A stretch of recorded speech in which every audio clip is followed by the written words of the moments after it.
La première des choses quand on veut aimer sa vie, quand on veut pas avoir le sentiment de vivre à côté de ses aspirations, de ses valeurs, c'est de se rappeler une chose. La recherche démontre que nous vivons en moyenne 30 000 matins.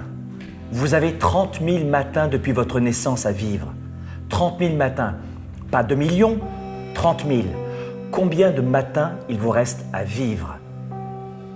Et ça, je sais que je suis rude, mais n'oubliez jamais ici que on n'a qu'une vie ici sur Terre et qu'elle est courte, et que ces 30 000 matins, libre à vous d'en faire ce que vous voulez.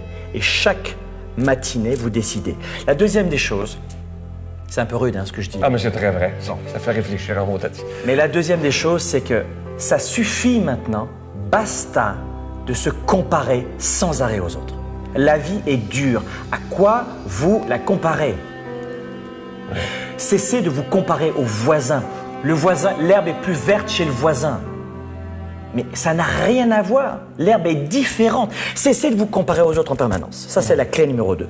Clé numéro 3, s'il vous plaît, écoutez ce que je vais vous dire.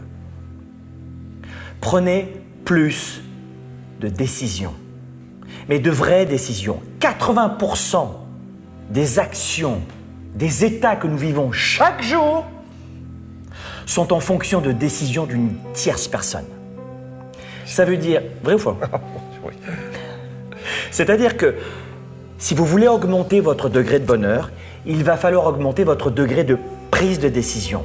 Je ne sais pas qui vous êtes et je ne sais pas si c'est vous dans le couple qui portez plus de choses sur les épaules ou pas. Mon point n'est pas là. C'est que si vous décidez plus régulièrement, même de petites décisions, je veux manger dans ce restaurant, je veux décider ce que je vais faire cet après-midi, je veux décider ce que je vais penser, ce que je vais croire, ce que je vais voir, qui je vais être dans 5 ans, pas qui je voudrais être, mais qui je vais être dans 5 ans. Et je sais que je vais prendre des décisions pour devenir l'homme et la femme que je veux devenir dans 5 ans. Prenez plus de décisions. Peu de gens font ça. Peu de gens font ça. Il y a une autre astuce, tu vas l'aimer celle-là, tu vas l'adorer.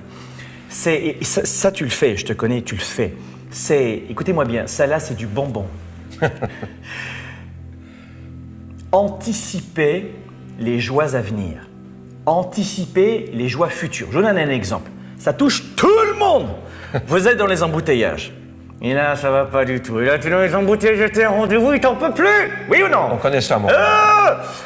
Vous êtes dans une réunion de travail, c'est terrible, j'aime pas être ici. Anticipez les joies, la joie future de vous dire, dans 2 heures, je serai à la maison avec mes enfants, avec mon conjoint, ma conjointe. Dans 2 heures, je pourrai prendre un bon bain. Et tentez de ressentir ce que vous allez vivre. Tentez d'apprécier, de respirer comme vous respiriez à ce moment-là, face à vos enfants, vos partenaires, les gens que vous aimez. Anticipez les joies à venir dans un moment de galère, de trouble et de tension. Ça, c'est du bonbon.